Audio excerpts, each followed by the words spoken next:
If you are a grandparent listening to this, I need you to understand the gravity of the spiritual war that is happening right outside your front door. You watch the news, you see the culture, and you feel a deep, agonizing knot in your stomach when you look at your grandchildren. You see a world that is not just confused, but actively hostile to their innocence, to their purity, and to their salvation. Let me be very clear with you. This is not a political phase. This is not just a generational gap. What you are witnessing is a coordinated, demonic assault on the family, and the devil is specifically targeting your grandchildren. The demons know exactly what they are doing. They understand that if they can capture the minds and hearts of the youth, they can destroy the future of the church and sever the passing down of the Catholic faith.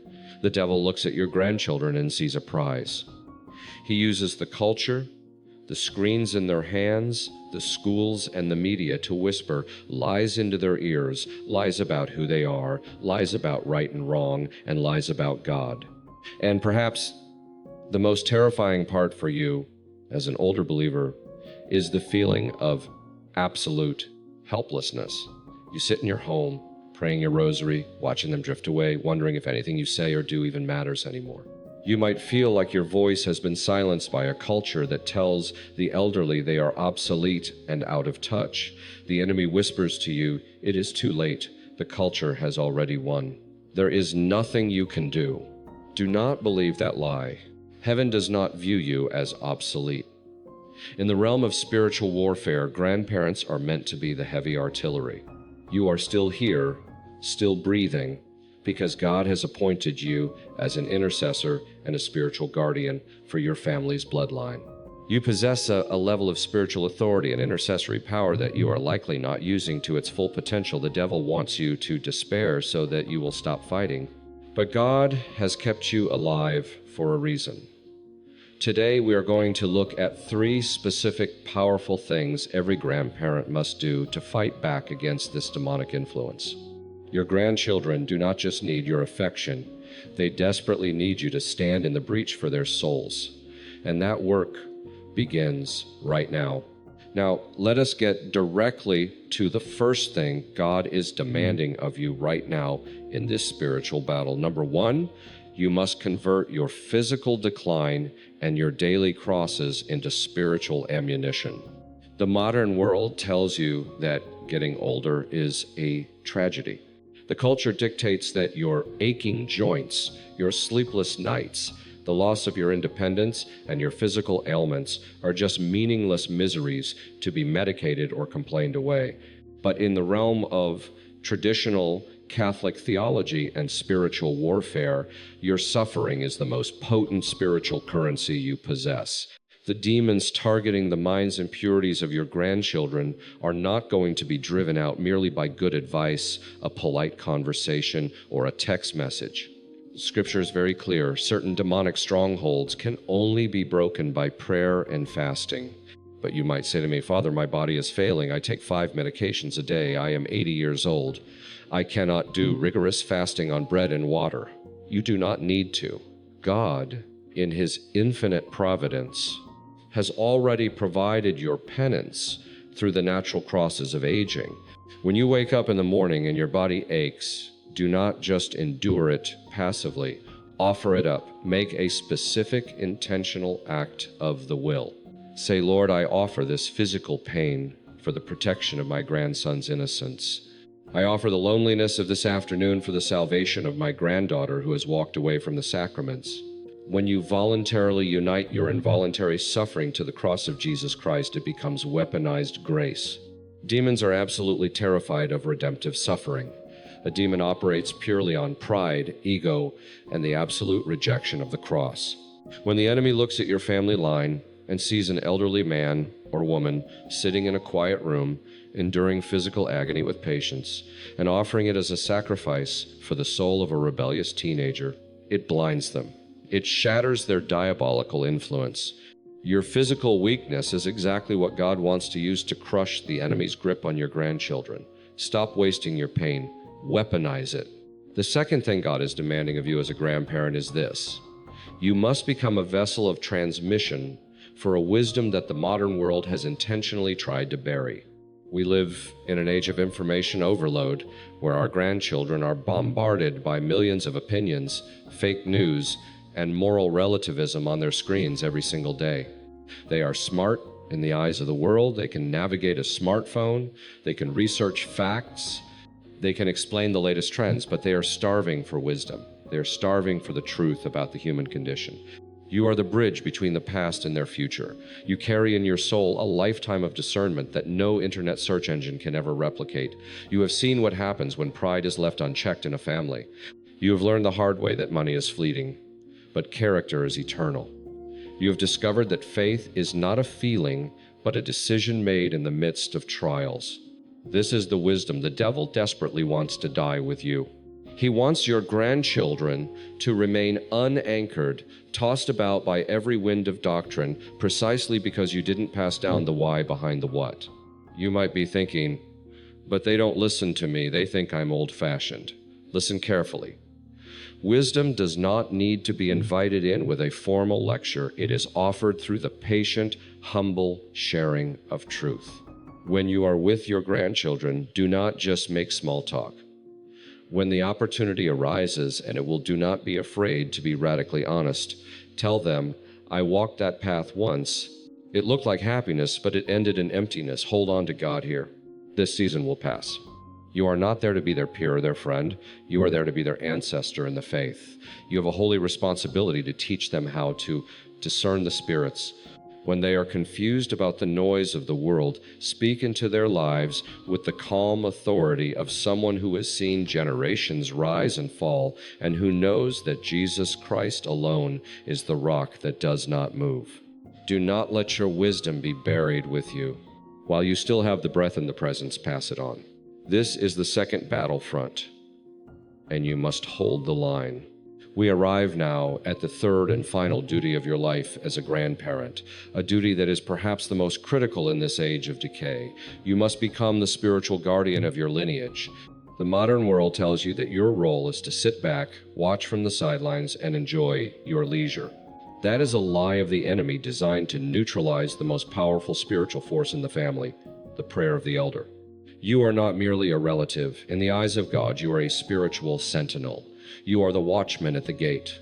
If you look at the history of salvation, you see that the older generation, the patriarchs and the matriarchs, were the ones who held the covenant for the next generation. They were the ones who interceded when the youth were prone to wandering into the wilderness. To be a spiritual guardian means you must move from passive wishing well to active, militant intercession. You cannot simply hope your grandchildren stay Catholic. You must wage war on their behalf in the heavenly places. And there is a prerequisite for this authority. You must be in a state of grace. You cannot effectively intercede for your grandchildren if you are neglecting your own soul. You must be frequenting the sacraments. If you are not going to confession, if you are not receiving the Eucharist with a clean conscience, you have no authority to command the demons to depart from your family. But when you are in a state of grace, when you are living the sacramental life, you have the authority of the domestic church. Do you realize that the devil knows exactly who you are? He knows that a grandparent rooted in the grace of God is a fortress he cannot easily breach. He knows that when you pick up your rosary and begin to pray for your grandchildren, you are not just reciting prayers, you are invoking the intercession of the Blessed Mother, who is the terror of demons. You have to change your mindset about prayer. It is not a secondary activity you do when you have nothing else to do. It is your primary ministry. You are the spiritual wall standing between the world and your grandchildren. The world is trying to poison them. You are the one who must be actively, daily, and aggressively applying the antidote of prayer. This is the third duty, and it requires your absolute commitment. If you are to be the spiritual sentinel for your grandchildren, you must understand that the spiritual realm is not merely a theoretical construct, it is a battleground, and your home is the fortress. You cannot effectively protect your grandchildren if you are leaving the gates of your home wide open to the enemy. This is why you must utilize the tools the Church has given us, the sacramentals. Modern Catholics have tragically forgotten or trivialized the power of sacramentals. They are not mere trinkets or good luck charms for the superstitious. They are instruments of grace, sanctified by the church to invoke God's protection and to drive back the influence of the preternatural. If your grandchildren are visiting your home, or if you are visiting theirs, you should be utilizing holy water, the crucifix, and the miraculous medal with intentionality. Do not be ashamed to bless your grandchildren. When they enter your home or before they leave, trace the sign of the cross on their foreheads. Do this with faith. You are invoking the Blessed Trinity over them. You are claiming them for Christ. Demons hate the sign of the cross because it reminds them of their defeat at Calvary. When you bless your grandchildren, you are quite literally placing a seal of protection upon them that the enemy finds repulsive. Furthermore, ensure that your home is not a playground for demonic activity. If your grandchildren are watching content on their devices that is filled with impurity, occult themes, or blasphemy, you have a duty to address it. You cannot be a spiritual guardian if you are complicit in inviting the enemy into your living room under the guise of entertainment. You must be the one to set the standard. And let us speak about the miraculous medal. I have seen countless cases where the simple, faithful wearing of the miraculous medal has protected souls from grave temptations. It is a powerful sacramental, not because of the medal itself, but because of the obedience and the invocation of the Blessed Mother that it represents. If your grandchildren are struggling, if they are anxious, if they are drifting, give them a blessed, miraculous medal. Do not just hand it to them. Explain to them why you are giving it, that it is a sign of their mother's protection. But again, I must emphasize, these tools operate based on the faith of the one using them and the state of grace of the one using them. A sacramental used by a grandparent in a state of mortal sin has no efficacy in terms of spiritual authority. You must keep your own soul clean through frequent confession. When you are in a state of grace, your prayer life is robust, and you utilize these sacramentals with faith, you become a terrifying obstacle to the demons who are stalking your grandchildren. You are not fighting with sticks and stones, you are fighting with the armor of God. Now, we come to a duty that is perhaps the most uncomfortable for the modern grandparent. The exercise of moral correction. We live in a society governed by the idolatry of human respect. You are terrified of saying anything that might offend your grandchildren's parents or that might cause your grandchildren to distance themselves from you. You tell yourself, I just want to have a good relationship with them. I don't want to cause trouble. I tell you, that is a temptation of the devil. If you truly love them, you must be willing to lose their temporary favor to save their eternal souls. The moral order is not a suggestion, it is the blueprint of reality given by God. When you see your grandchildren living in ways that are contrary to the faith, whether it is an abandonment of the Mass, a lifestyle that contradicts the teachings of the Church, or a deep immersion in secular, godless ideologies, you cannot remain silent. Your silence is not charity, your silence is complicity. There is a fundamental misunderstanding of charity today. The world tells you that charity means accepting everyone's choices without judgment. But the Church teaches that true charity is willing the good of the other. The greatest good for your grandchild is the salvation of their soul. If they are walking toward a cliff and you stay silent because you don't want to be judgmental, you are not being charitable, you are being cruel. You are witnessing their destruction and choosing your own comfort over their eternal welfare. The devil loves it when grandparents remain neutral. He wants you to be the fun grandparent who buys the gifts, ignores the sin, and never speaks of God. Because as long as you are just providing entertainment, you are not a threat to his kingdom.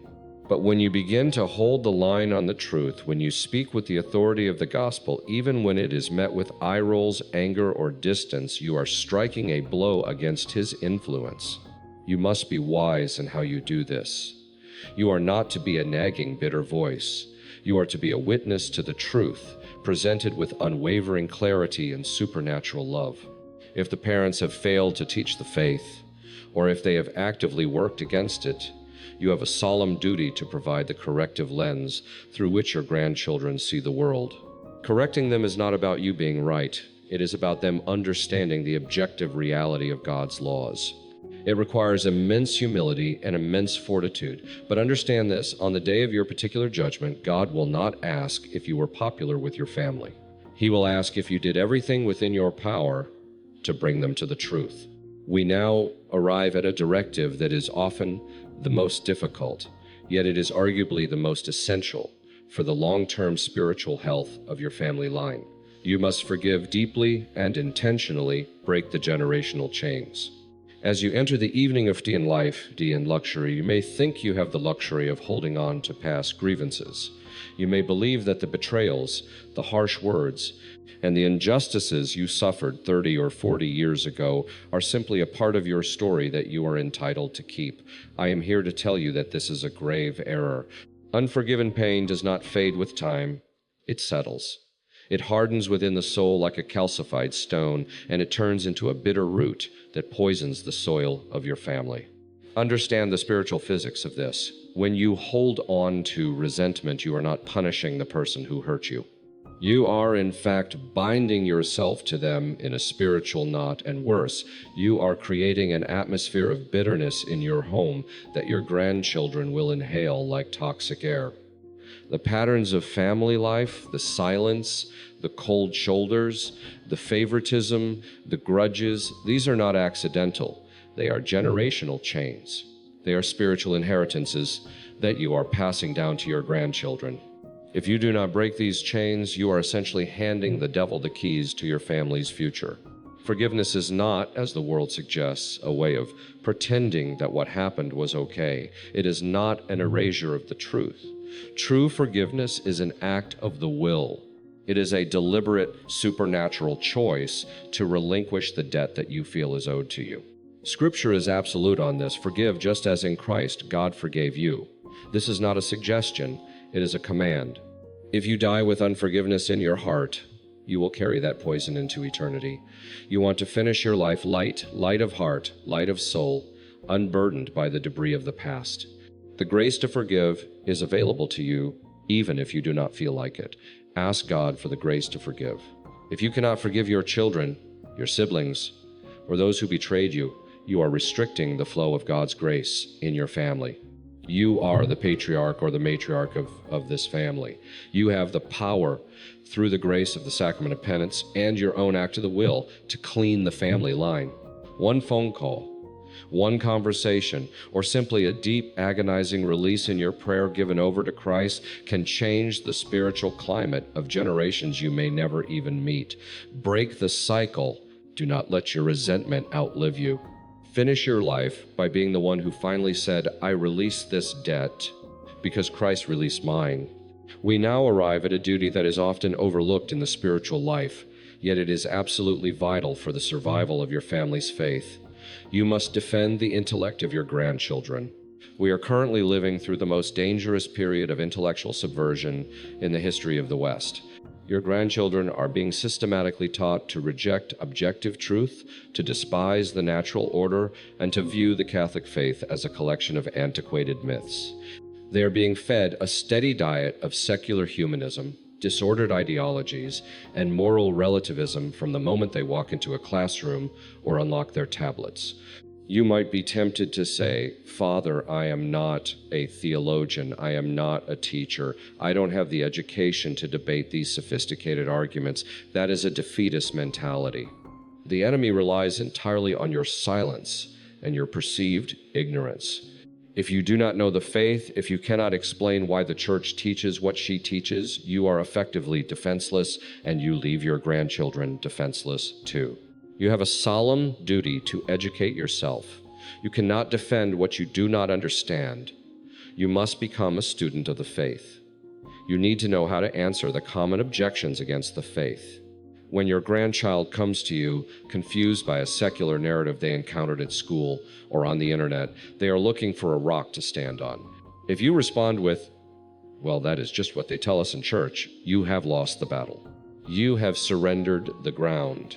You have essentially told them that the faith is merely a matter of private opinion, rather than the objective reality of the universe. Instead, you must be able to speak with the calm authority of the truth. You must be able to reason from natural law, from the scriptures, and from the perennial tradition of the church. You do not need a degree in philosophy to understand that God is the author of life, that marriage is between a man and a woman, and that the moral law is written on the human heart. These are truths accessible to reason. Do not underestimate the power of a grandparent who has done their homework.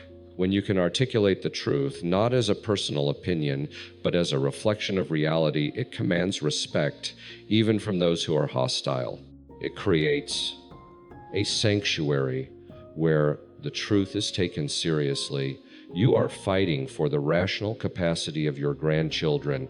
You are helping them keep their minds free from the suffocating fog of modern ideology. This requires sacrifice. It requires reading the catechism, listening to sound theology, and sharpening your own mind. It is a labor, but it is a labor for the preservation of your descendants' souls. You must be prepared to give a reason for the hope that is within you. Without this intellectual armor, you leave the minds of the next generation entirely exposed to the wolves. We now arrive at the eighth duty, which is foundational to everything else. You must establish your home as a true domestic church, a sanctuary that serves as a counterculture to the spirit of this age.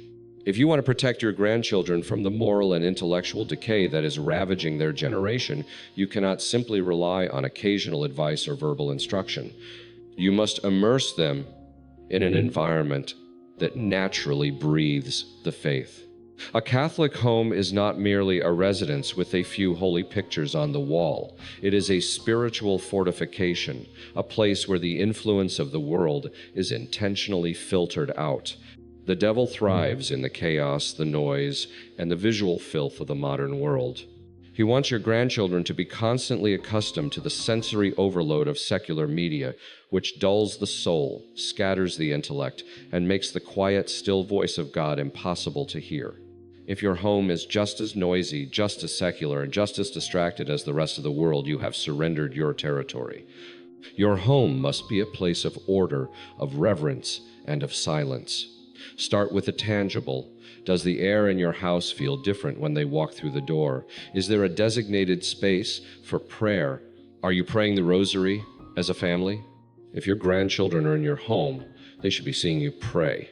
They should witness that the faith is not a compartmentalized activity you do on Sunday mornings, but the very heartbeat of your existence. When they see you kneeling, when they hear you invoking the names of the saints, when they see that you prioritize the things of God over the things of this passing world, that witness forms their intuition. This is about calibrating their internal compass.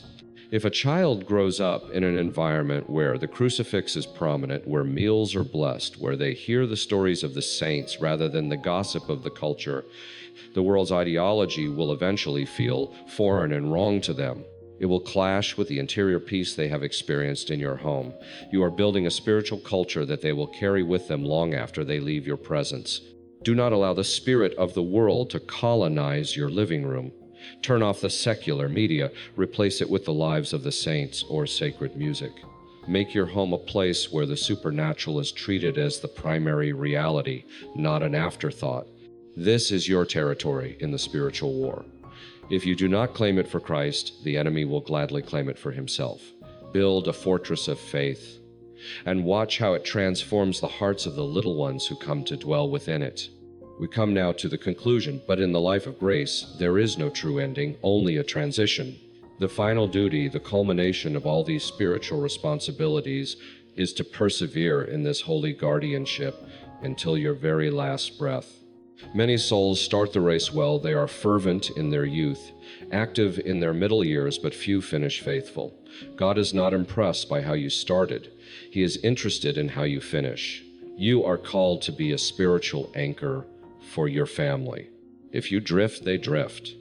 If you grow cold, they freeze. You must remain a pillar of iron, standing in the truth, regardless of how the culture shifts, how your own body declines, or how the enemy attempts to isolate you. Do not fall into the trap of thinking your duty is done. As long as you have the capacity to pray, you have a duty to serve. As long as you have the ability to speak the truth, you have a duty to correct. As long as you have the ability to love, you have a duty to be a conduit of God's grace to your grandchildren. They are watching you. They may never say it out loud. They may act indifferent or even dismissive, but they are observing the way you handle the cross of old age. They are watching to see if your faith is merely a collection of rules or if it is a living, breathing reality that sustains you even when everything else is stripped away. When you finally stand before the particular judgment, the Lord will not ask you for your resume. He will not ask about your worldly achievements. He will ask you one question: what did you do with the souls I entrusted to you? You must be able to point to your children and grandchildren and say, Lord, I did not abandon them. I fought for them. I prayed for them. I held the line of truth for them. That is a victory that the devil can never take away from you. The temporal world will fade, but the souls you have helped guide toward the beatific vision will shine as stars in the firmament. So, do not shrink back.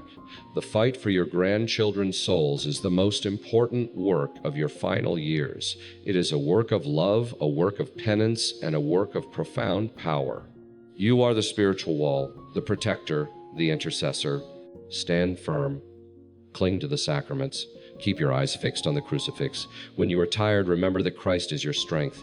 When you are discouraged, remember that the victory is already won. Your final chapter is not a waiting room. It is a battle station. Do not let your guard down. Be the saint your grandchildren need to see, and you will hear those words, "Well done, good and faithful servant. Enter into the joy of your master." Go now and fight for their souls.